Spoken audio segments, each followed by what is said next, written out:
All right, it's a little after 7. We'll go ahead and get started. Welcome, everybody. We have with us Reverend Catherine Davis from Smyrna First United Methodist Church, 1315 Concord Road. Come on up and lead us in the invocation and pledge. Everybody, please rise.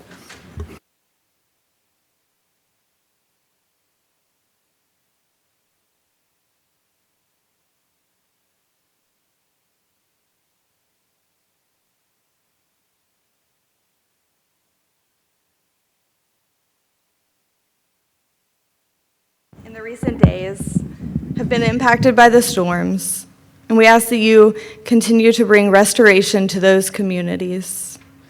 We are grateful for a community that bands together in love and hope. We thank you for all the leaders in this room. We ask that you give a spirit of wisdom and discernment for all of the business of this meeting, that you would continue to lead and guide in a spirit of purpose and togetherness. We thank you for every person in this room and in this community and the way that you bind us together to make us a community that has become a family. For the way that you are at work in and among us, we ask that you continue to lead us and guide us in your grace in the coming days and in this meeting. In your holy name we pray. Amen.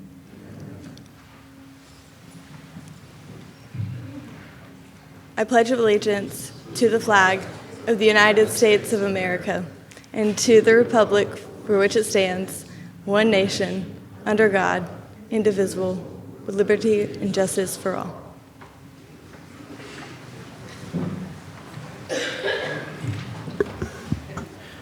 Reverend Davis, thank you for being with us. Appreciate you. All right, we have agenda changes. We do have one. We're going to add to the consent agenda that we'll be closing King Street between Bank and Powder Springs every Sunday, beginning this upcoming weekend, every Friday at 3 p.m. through Sunday at 6 p.m. And we're going to do that through the end of daylight savings time. There's so many people using the new green space, and so many kids, and hundreds and hundreds of people are going through there. We don't need to have cars going through there on the weekend. So the council has agreed, and we're going to put that on the consent agenda. For the mayoral report, got a couple of things. We're going to recognize some folks. I wanted to mention the Smyrna Little League Parade and opening ceremonies this weekend. There are 1,200 kids that did the parade from Campbell Middle School to Brinkley Park. They all lined the outfield at Bartlett Field, and all the parents. There was 2,000 people at Bartlett, and it's a great tradition in our city, and we had great weather, and it was a really awesome event. We also had a great St. Patrick's Day weekend. I don't know how many of y'all came down here, but from the Market Village all the way through the green space, people were having a great time all weekend. And then I wanted to make an announcement that we have a date now for the Jonquil Jog, which benefits Support Smyrna and the Campbell High School Education Foundation, and that is going to be May 3rd. So mark your calendars for that, and you'll have more details coming up. So now it's my time to have some special recognitions. We have from Campbell High School, from the football team, the most college signings of any high school in Cobb County. And the list I was given had 10, but I'm glad I went to see Coach for the meeting. There are actually 13. So I'm going to read their names and where they're going, and then I'd like to invite them and Coach up to say a few words. So first we have wide receiver Jordan Bailey, going to Heidelberg. Running back Rashid Basinga is right? Okay, thank you. Hanover. We got Peyton Butler going to Tennessee Tech. Aiden Jenkins Burns, Ohio Northern. Emilio Cervantes, Maryville. Braden Hayden, Georgia Warhawks Prep. Dominique Lawson, Ottawa, Kansas. Elijah Leonard, Hanover. Chase Pinckney, William Woods. Adrian Smith, Hanover. Cameron Neal, University of Cincinnati. Zamario Woodgett, KSU, and Sabian Thigpen, Washburn University. That is quite an accomplishment for Campbell High School football team to have that many go into collegiate athletics.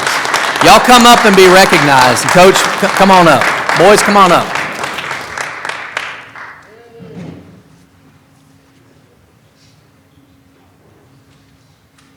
We're so glad to have you all with us tonight. Appreciate you. I'm sure this is exactly what you want to be doing with your Monday, right? Right. No, appreciate having us here. Some of our kids just coming from other sports and being at track or baseball, and we got a couple at games right now, so it's been really hard to get them all together. Zamario's already in college, so he's already doing his spring football, but I cannot express how happy and proud I am. These young men that are here and the ones that are not here with us today, just for all the work they've put in from the time that they've been here in the city of Smyrna, representing the area. It's a tremendous honor to go through, Smyrna Elementary to Campbell Middle School to Griffin or Pearson, wherever they went, but then to come to the only high school in Smyrna and stay here. It's been a tremendous honor. So they're a true representation of what it means to be a Spartan, to be a Smyrna legend, and I am excited for their journey. To the people in the community, again, this is a great place. I've been here for 2 years. I met Mayor Norton when I first took the job over at Campbell, and it's been unbelievable. We participated in the Jonquil Jog, Smyrna's birthday, and all the activities, and for you guys just to open up the doors and let us come in has been really special, especially for me and my family.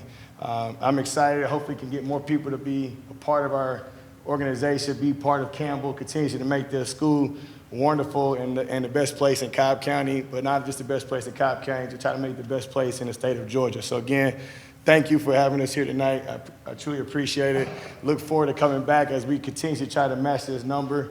We have a higher goal. We had 13 this year. Obviously, we're going to push for more next year, and hopefully we can just keep coming and being a part of this each and every year. So thank you. Thank you, Coach Phillips. Why don't we invite Hillary to come up with the Booster Club, and we'll go ahead and get a picture. Thank you.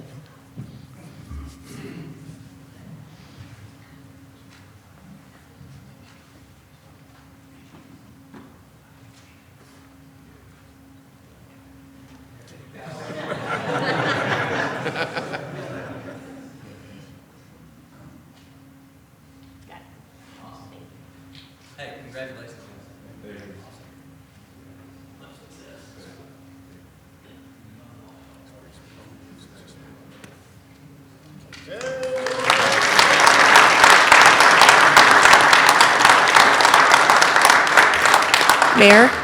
Mayor, can we give a shout out to the family members who came to support as Absolutely. well? Yeah, so I don't know the families here, but Do sports in this town, whether it's at the high school level or pee-wee baseball or soccer or basketball, whatever it's swimming, whatever it is, we have got a ton of talent in this city and something to be really proud of. Congratulations again, guys. Really good. And this is the part where we say, you don't have to stay. You can stay, but you don't have to. I would go. Appreciate y'all being here.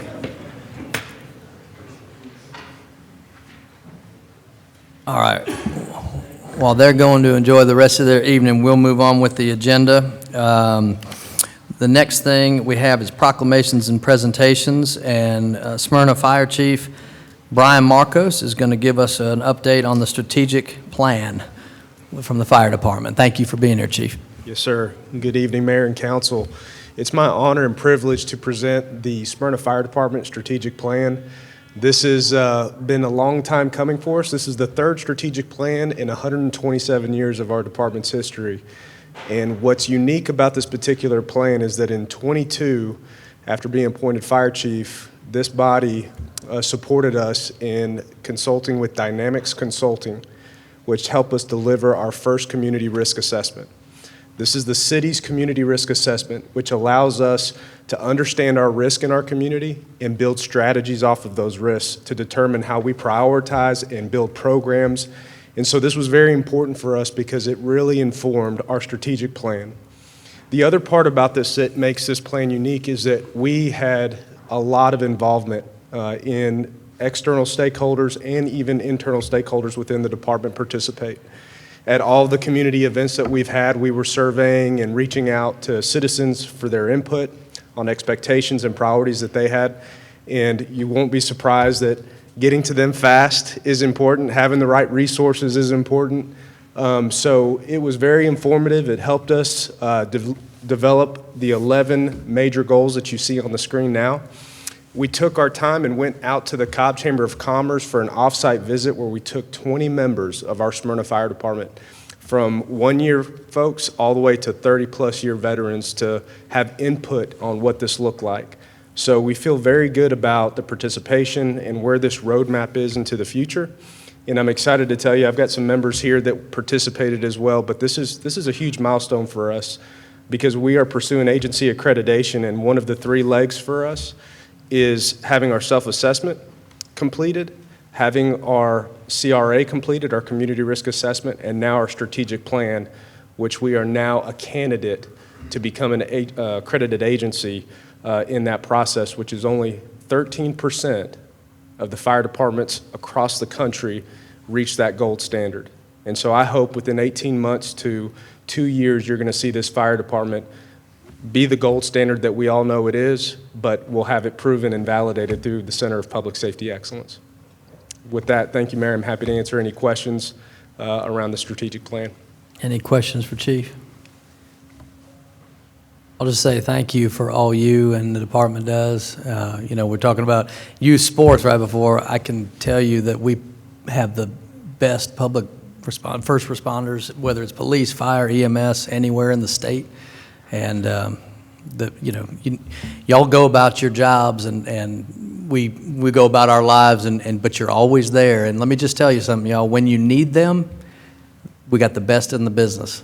When my son was little, he had a seizure, and man, they were right there. And you just, I don't know.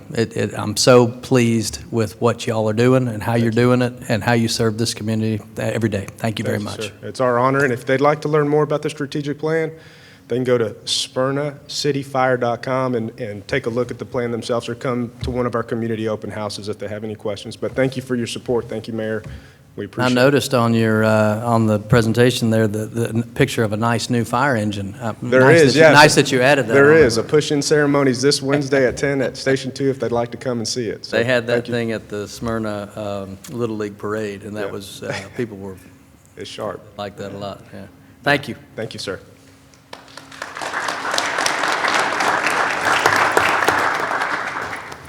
All right, we're going to move on to item 7, community development. 7A, this is a public hearing, zoning request Z25-002, allow rezoning from R15 to MU conditional for use as a church, single-family home, and artist studios, 1.86 acres, land lot 559, 1464 Spring Street, with Robert Harrison as the applicant.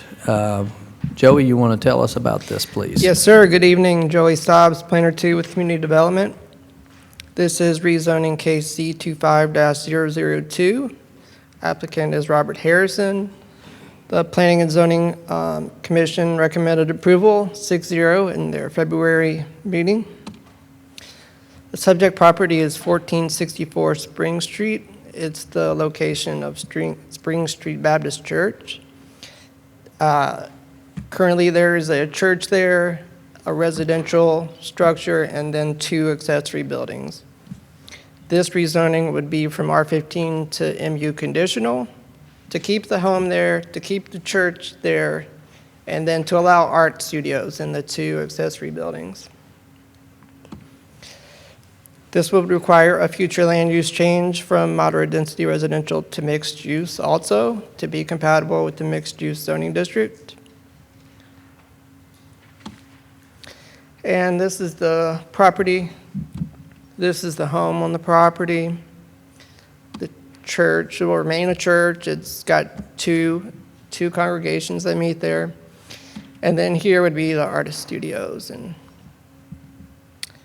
they're currently like Sunday school buildings and classrooms. So some modifications will happen in those, but more for ADA compliance and just to make them functional spaces.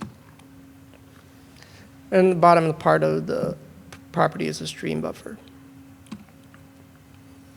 Some pictures of the subject property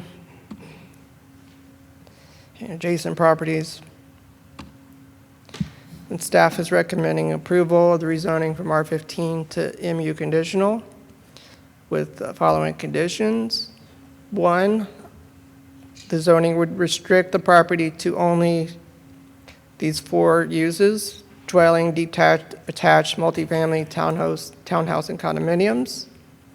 Institutional uses such as churches, synagogues, Sunday school buildings, and art galleries. Studios for artists. Sales of items produced on the premise shall be permitted twice a year. And then the last is schools providing adult training in any of the arts, sciences, trade, and professions shall be permitted on an intermittent basis.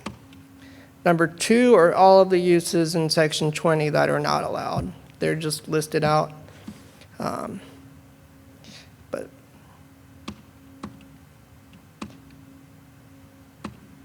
I won't go over all of them. 3, the existing building shall be inspected by the fire marshal office and brought into compliance with ADA and life safety requirements.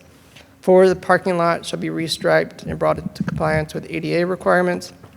And 5, approval of the subject property for the MU conditional zoning district shall be conditioned upon the development of the property in substantial compliance with the survey that was shown. So any changes to that, any new structures on this property would need council approval going forward. I'll be happy to answer any questions. Mr. Stubbs or Mr. Tucker, can you speak to, I know there's a deed restriction on the sanctuary building. Can we pull that image back up? I want to just make sure we're clear on that. This survey? The deed restriction on the sanctuary building that we talked about in Cal? Yeah, I don't have the deed restriction on here, but from what I understand is the sanctuary building has to remain a sanctuary building. They're not planning to change that at all. Now, Mr. Lindley, it's quite common when any kind of religious institution, and it's not always the case, because obviously this is not going to happen with what's going on with the First Baptist Church, but it's quite common when a religious institution changes hands because religious groups have an interest in having their spiritual activities continue, for them to write into the deed that the property, whoever acquires it, must continue the religious activities that have been going on there. And by my understanding, that applies to this property, that it's of record that the church must stay a church. Thank you.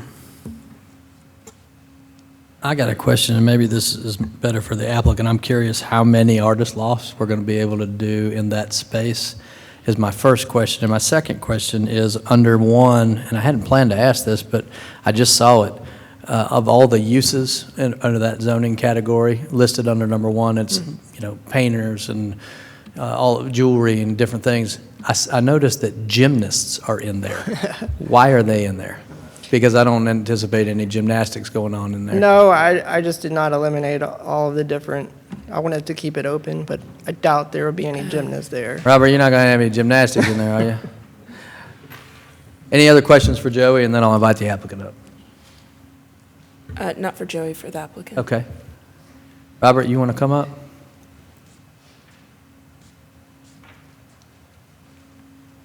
You'll state your name and address for the record, please. Top of the evening to you. Robert Hello. Harrison, 2889 Alexander Street.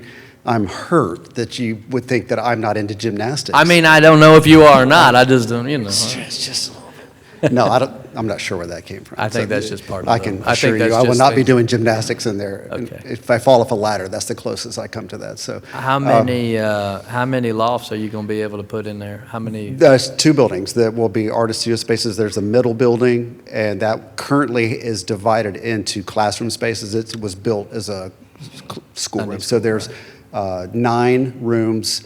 One of them's an office, and so there'll be 8 studio spaces in there, plus a break room, restrooms, ADA compliant bathroom in addition to that. So that building is already set. It was in pretty good shape. The second building, the Fellowship Hall building, which is one in the back, that is more of just an open room dining hall. So at some point in the future, that will be divided up into similar artist studio spaces, about 12 foot by 12 foot. Those seem to be a good size. The artist, it's big enough for them to use, but it's for what we call clean arts. Unlike my art that makes a lot of smoke and fumes and noise, this is more artists that we have one person, Susie, lives across the street. She does fabric design. We have Kim back here. She does pottery.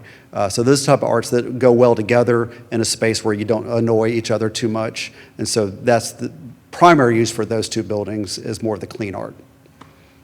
What else you want to tell us about the space? I came to an agreement with the congregation last year after helping them out and getting to know them over the years. I mowed their grass for about 6 years. And so we're finally moving ahead with it. I can't believe it. It's happening. So the sanctuary building, as we mentioned, is going to stay a sanctuary building. The original congregation still meets every other Sunday. And I help them out, make sure everything's maintained. There's a new congregation that had been meeting in my neighborhood in somebody's house. And they've now moved in the afternoons, Waterstone Church. And it's made up of younger cross-section of people from the neighborhood.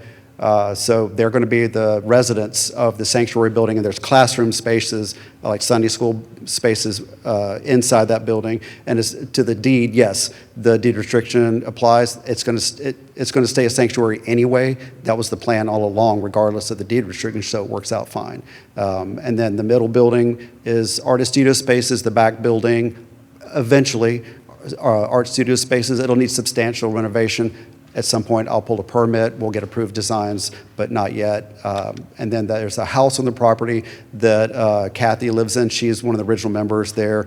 That stays a residence, and that's part of the plan is to let her live there, and I'll look after that house for her. Today, we delivered 2 trailer loads of dirt, and we're creating a neighborhood garden on the grass area behind the church because I'm tired of mowing it. So we're coming up with all kinds of uses where I don't have to mow the grass anymore. But we had 24 spaces, and I didn't even announce it, and we have 24 reservations paid, ready to go from the neighborhood. And that shows the demand for something like this. The Smyrna Community Garden is awesome, well-run, has a waiting list. So we decided to do one in our neighborhood so we don't have to drive over to North Cooper Lake. We've got a lot of trees in the neighborhood, and it's kind of challenging to garden. So that's getting started, and it'll be ready for spring planting in about 2 weeks. So at some point, like I said, later this year, we'll start renovations on the back building, but that's a whole nother process. We'll talk about that later. Any questions from council for Robert? I just had one. Ms. Hines? Yeah, and just a comment. Thank you so much for what you do for the arts in the community. You could do this other places, but you've committed to doing that here in Smyrna, so we are thankful for that. And it sounds a little bit like old King's Plow, so kind of excited about that. Have you spoken to your neighbors? Because obviously you have neighbors who are around you and everything. Are they okay with this? Yes, as a matter of fact, we had a informational meeting at the church a few weeks ago, publicized it. Mr. Bennett was there. I had a good turnout. We had about 30 people show up, and we talked and answered questions for about 45 minutes, then gave a tour. So in addition to that, I've talked personally with the neighbors, especially on Foster Street. One of the artists lives on Foster Street, and the other people on Foster Street, I know them pretty well. And so we've been in communication with them the entire time. They were the first people to know about it. In fact, I went to them before I even had it under contract, just to make sure that I wanted to do something that was a positive change for the neighborhood. I didn't want to bring anything controversial. We jokingly said it was a car wash, and that was wrong because people took it seriously. So we're going to do something that's positive for the area. You mean people got riled up about that? Yeah, exactly. Imagine that. But it is something that's sorely needed. We as artists in Atlanta, Metro Atlanta, have lost the vast majority of studio spaces because artists are the first ones to move into an old warehouse, and then it becomes cool. And then developers buy it, and then the artists get kicked out. And we've seen it go through the goat farm.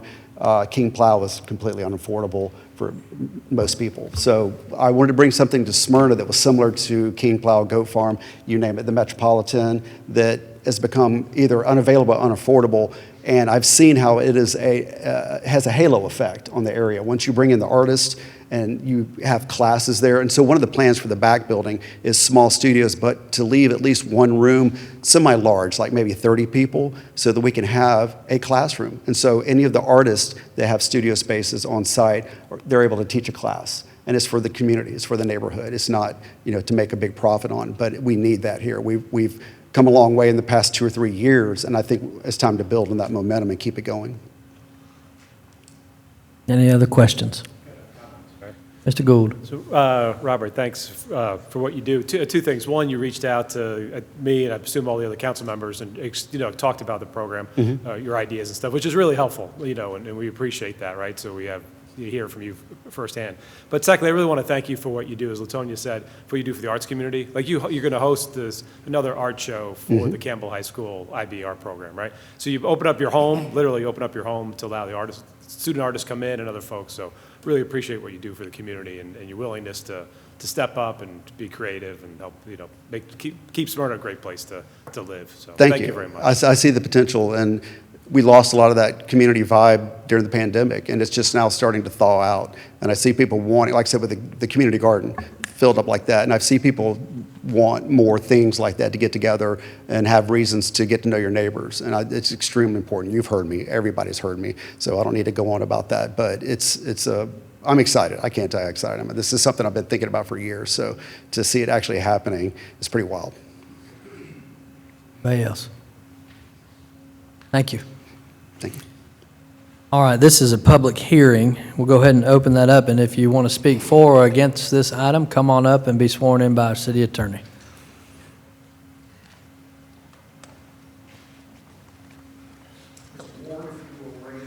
I will. You solemnly swear that the testimony you give in this matter will be the truth, the whole truth, and nothing but the truth, so help you God? I do. Thank you. Welcome, good to see you. Thank you. Good to see all of you. Thank you for the opportunity to speak. My name is Lemuel Ward. I live at 1496 Spring Street. I'm basically about 3 doors down from the church, and I'm here to speak in support.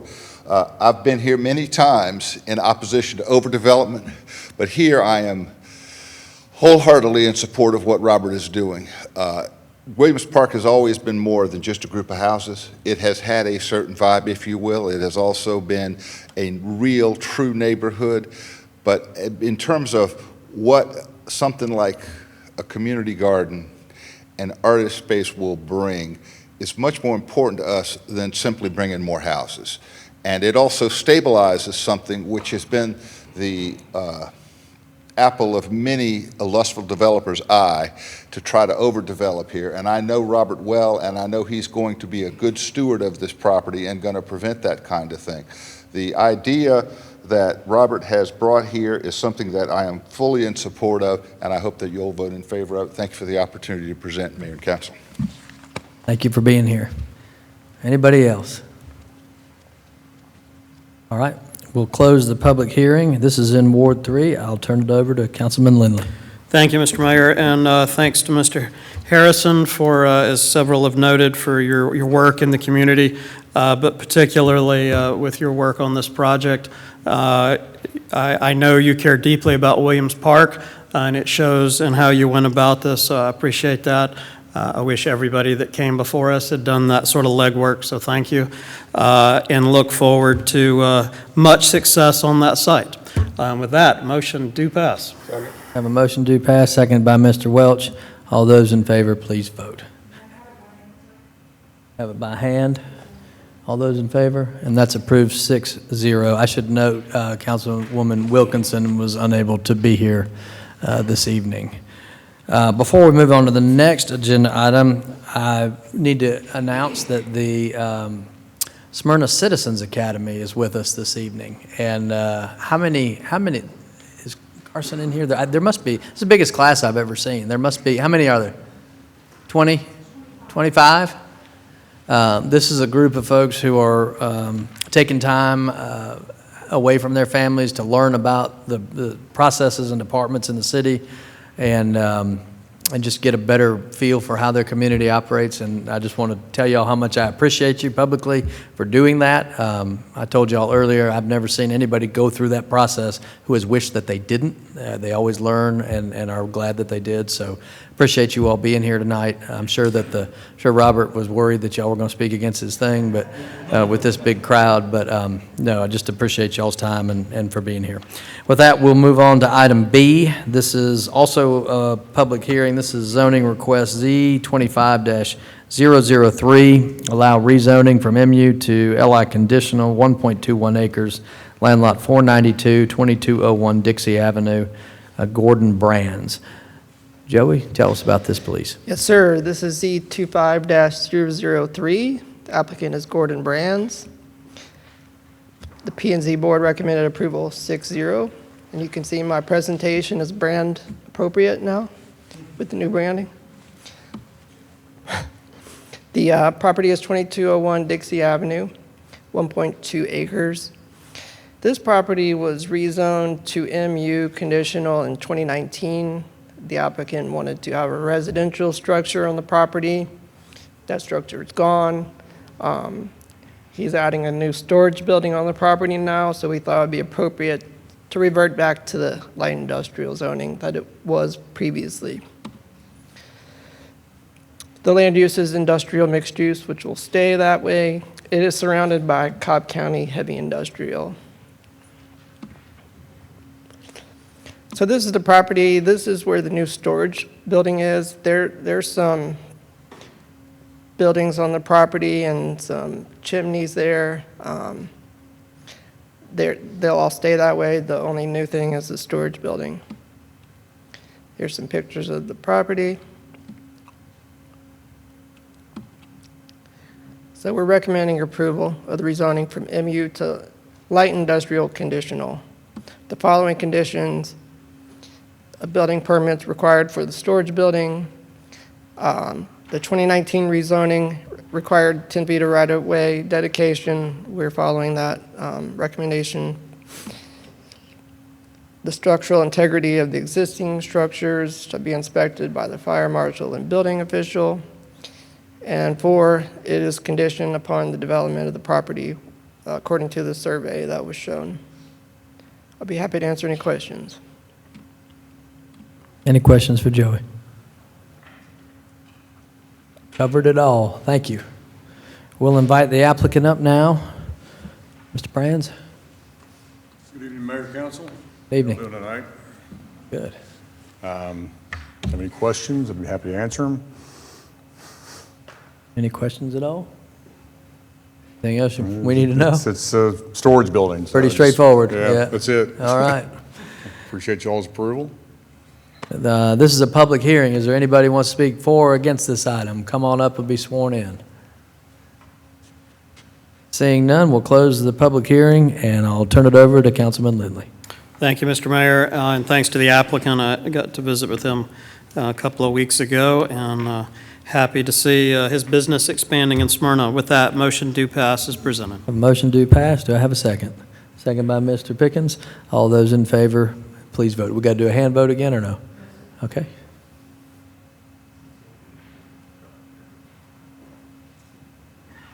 And that's approved 6-0. We'll move on now to formal business. We have 4 items tonight. The first is item A, authorization to amend the fiscal year 2025 adopted budget to increase the Parks Program's departmental budget for heritage celebrations in the amount of $12,000. Mr. Bennett, pretty straightforward. Any background? Yes, sir, it is. No, sir, it's just a movement from general fund to add to the budget line item for the heritage celebrations. Very good. Any discussion? I'll entertain a motion. All right, so move. Motion do pass by Mr. Oglesby. Second by Mr. Gould. All those in favor, please vote.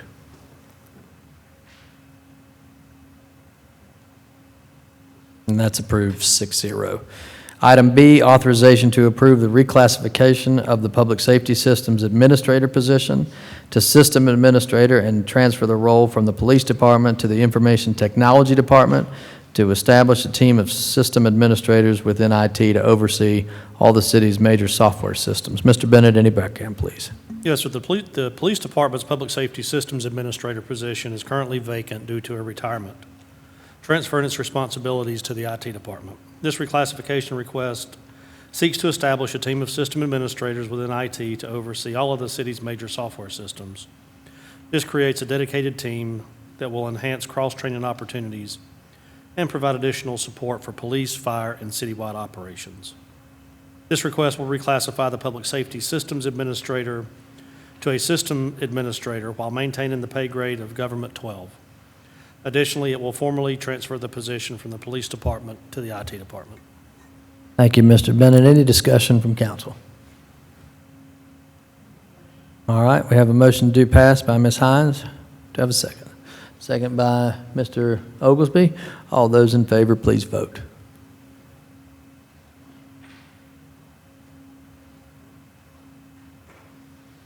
And that's approved 6-0.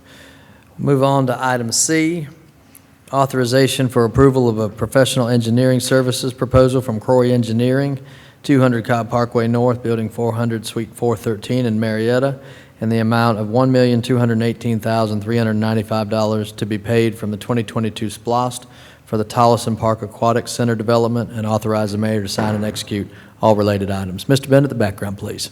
Yes, sir. Croy Engineering will provide civil engineering services for full design, construction documents, permitting, lighting, architecture, and pool design. All part of the redevelopment of the Aquatic Center at Tolleson Park. Fees are broken down by services phases, including pre-design, design phase, permitting and bid phase, construction phase, and sub-consultant services. Parks and Rec and Finance recommend authorization. Thank you, Mr. Bennett. Any discussion? I'll entertain a motion. Motion do pass by Mr. Lindley, second by Mr. Pickens. All those in favor, please vote. And that's approved 6-0. And this gets the process started with the new aquatics facility coming in at Tolleson. The question was asked earlier tonight in the pre-council meeting, when is all that debris from the Tolleson demolition going to be removed? The geohydro is going to be done in the next few days, and after that, they'll remove all the debris, and then they'll bring a final design to us to vote on that'll have features that we've talked about in the citywide town hall that include a heated competition pool, a recreational pool with a lazy river component, a separate water slide, and a zero-entry little kids area. So it's going to be a huge improvement to what we've had and a real jewel for the city of Smyrna. So I'm excited to get that process started. We'll move on to item D, authorization to amend the adopted ARPA project-linked budget for the playgrounds repairs and maintenance project to increase the budget in the amount of $7,500 to account for a change order to contract previously awarded to Lagniappe Development Company. This is in Ward 6. Mr. Bennett, any additional background? Yes, sir. During the pre-construction, it was realized that there were a set of trees that were not originally identified as being on city property. This amendment is to allow these trees to be removed. Easy enough. Any discussion? Mr. Gould. Thanks, Mr. Mayor. Make a motion to approve as previously read. Motion do pass by Mr. Gould. Second by Mr. Lindley. All those in favor, please vote.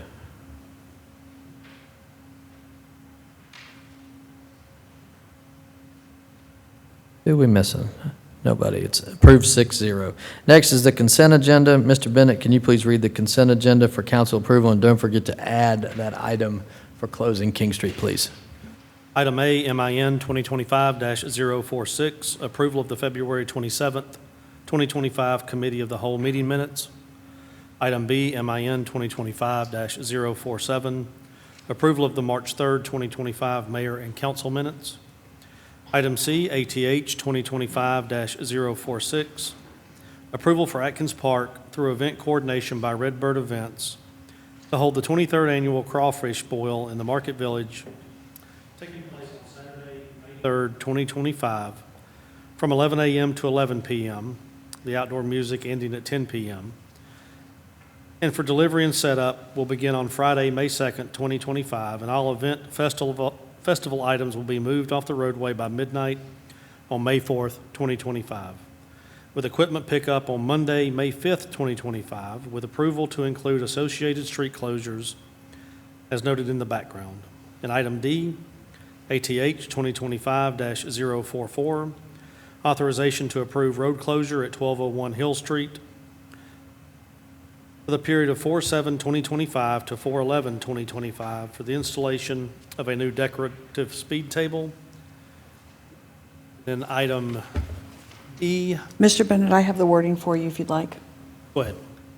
It is approval to seasonally close King Street between Bank Street and Powder Spring Street, and it will be effective tomorrow, which is March 18th, 2025, through November 2nd, which is the end of daylight savings time, 2025, for the periods of 3 p.m. on Fridays to 6 p.m. on Sundays.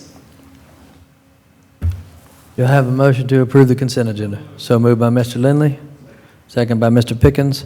All those in favor, please vote. By hand, all in favor? And that's approved unanimously, 6-0. Thank you. We'll move on now to our public participation portion of the meeting. Is there anybody signed up for public comment this evening? Anybody in the audience want to say anything tonight? Don't all come at once. All right. We'll move on then to ward and staff reports. Start tonight with Mr. Glenn Pickens. Thank you, Mayor. Last week, council members Hines and Lindley and I went up to D.C. to attend a conference and also meet with our elected representatives up there. We met with our staff, their staffers, all day on Tuesday at Capitol Hill. Had some good, productive meetings on obtaining funding for South Cobb Drive, and looking forward to see where they go. So, thank you. Ms. Hines. Thank you. Yes, the National League of Cities conference last week was a great conference. It's a conference of over 3,000 local city officials who meet in DC, and we have classes and such, and also we have the opportunity to meet with our legislatures, and that was a good thing, and it was a busy time to be in DC last week. So we had that. So thanks to also Women's History Month. We are pivoting a little bit about the event itself, but we are still recognizing 2 honorees, and we look forward to that. So please look out. We're still looking for some submissions for some honorees to be selected, so we're excited about that. And then there was something else I was supposed to do. I cannot remember what the other thing was, but We might come back to you if you remember it. I know. Yes, I'll yield for right now. Thank you. Mr. Lindley. Thank you, Mr. Mayor, and just to echo, a productive time meeting with our federal officials. A number of them were very familiar with our ask. I know that you've been meeting with them as well. So hopeful that we'll get some needed federal dollars for a big project. With that, I yield. Mr. Welch. Thank you, Mr. Mayor. I just want to make a real quick announcement, kind of early, but on May the 3rd, Keep Smyrna Beautiful Garden Tour will occur, and I'll be coming after this meeting at some point in the not-too-distant future with an announcement on how to get tickets. But if you haven't ever attended this, it's a great event that really highlights several people's gardens around the city, and it's certainly worth the price of a ticket to go around and just see what other people are doing with their yards and their gardens. Mine's not on there. I can't believe that. But anyway, please listen up in the coming weeks, and I'll make an announcement on how to get tickets. How are you going to run the Jonquil Jog and do the garden tour on the same day? Well, the Jonquil Jog was on the calendar, but this took precedence. Okay, fair enough. Mr. Gould. Thank you, Mr. Mayor. Spring is a busy time. On Monday, April 21st, we have the Campbell High School Educational Foundation Golf Tournament. It's one of the major fundraisers for the foundation. It's the 27th annual Susan T. Pearson Memorial Golf Tournament. So it's at Fox Creek. Great fundraiser. If you want information, please reach out. And then also on that same weekend, Robert Harrison is going to host in his house, which is an art museum essentially, or gallery, an IB exhibition for the IB art students at Campbell High School. So a lot of fun stuff that weekend. Good. Mr. Oglesby. Well, keeping with the theme of art, I'm excited to announce that we had 35 entries for our artery project with the fire hydrant. So we'll be deciding soon on 15 winners. Really excited to actually get the artery going. I know this has been a work in progress for some years now. So this will be another added addition to public art friendly city, Smyrna, Georgia. I yield back to you, Mayor. And I had a couple of things to add while we're talking about events coming up. This Saturday from 1 to 4 at the community center is the Kid Market. Children are going to be showcasing their talents, and I know this because my 9-year-old daughter will be part of that. Sam will have a booth. So come on out and support our youth in the city. I wanted to mention, they talked about going up to D.C. to ask for federal funding for South Cobb Drive. We have secured now between state and federal and SPLOST dollars, 26 million of the 30-some million that are going to be needed for that project, and that what they're talking about there is the refresh from on South Cobb from Concord to Windy Hill. So it'll be a big project and something that'll be a good halo effect for this community, economic driver here. And then lastly, we mentioned the citywide town hall that we had a couple of weeks ago now. For those of you who weren't able to attend, for those of you who don't want to sift through the 2 hours of meeting and public comment, Councilman Lindley, Mayor Pro Tem Gould, and I did a podcast. So it was about 20 minutes, maybe 15 minutes, kind of highlighting a high-level view of all of the projects we've got going on in the city. So that's available on our website and our social media if you'd like to. That'll be a good way to find out what's going on. And with that, I'll ask Mr. whatever your name is to go. City Attorney, Jeffrey? No. Miss Heather? Joe, your name is a difficult one to remember sometimes, yeah. With that, if there's no other business to be brought before this body, we will say good evening from the Jonquil City. Thank you.